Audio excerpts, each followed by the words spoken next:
గత 5 ఏళ్లలో రాష్ట్రంలో అరాచకం సృష్టించారని హోంమంత్రి అనిత తెలిపారు. మచిలీపట్నం దగ్గరలో పోలీస్ స్టేషన్కు శంకుస్థాపన చేశారు. కొల్లు రవీంద్రతో కలిసి భూమి పూజ చేశారు. ఇక కూటమి పాలనలో అధికారులకు గౌరవం ఇస్తున్నామని అనిత తెలిపారు. ఫ్రెండ్లీ పోలీసింగ్తో ప్రజలకు అండగా ధైర్యంగా నిలుస్తున్నామని తెలిపారు. గత ప్రభుత్వం 100 కోట్ల విలువైన ప్రభుత్వ భూములు ఆక్రమించిందని ఆరోపించారు. అనిత బూతులు మాట్లాడే వారిపై కఠిన చర్యలు తప్పక తీసుకుంటామని హెచ్చరించారు. పింగళి వెంకయ్యకు భారతరత్న ఇచ్చే వరకు పోరాటం చేస్తామని మంత్రి కొల్లు రవీంద్ర ఈ సందర్భంగా తెలిపారు. పోలీస్ ట్రైనింగ్ సెంటర్ కి రోజు ఫౌండేషన్ స్టోన్ కి రావడం నిజంగా నా పూర్వజన్మ సుకృతం కింద భావిస్తూ ఈ కార్యక్రమానికి నన్ను ఇక్కడికి ఆహ్వానించి ఈ కార్యక్రమంలో భాగస్వాములు చేసినందుకు ప్రత్యేకంగా మీ అందరి అభిమాన నాయకుడు సౌమ్యుడు అంటాం కానీ సౌమ్యుడు ఏం కాదండి, ఆయన నిజంగా rock star.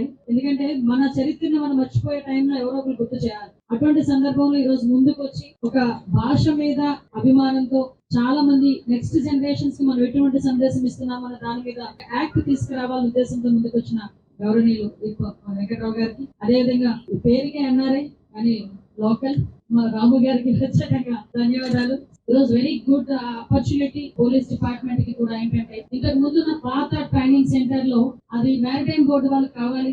So maritime board వాళ్ళు అక్కడ నుంచి మనకు కాంపన్సేట్ చేసి ఇక్కడ నుంచి 30 ఎకరాలు వాళ్ళు మనకి అలాట్ చేయడం, దానికి ఏడాది ఈ రోజు గవర్నమెంట్ కూడా 45 ఎకరాల్లో ఈ రోజు ఒక డిస్ట్రిక్ట్ ట్రైనింగ్ సెంటర్ ఏర్పాటు చేసుకోవడం అనేది నిజంగా చాలా అదృష్టం కింద భావిస్తుంది.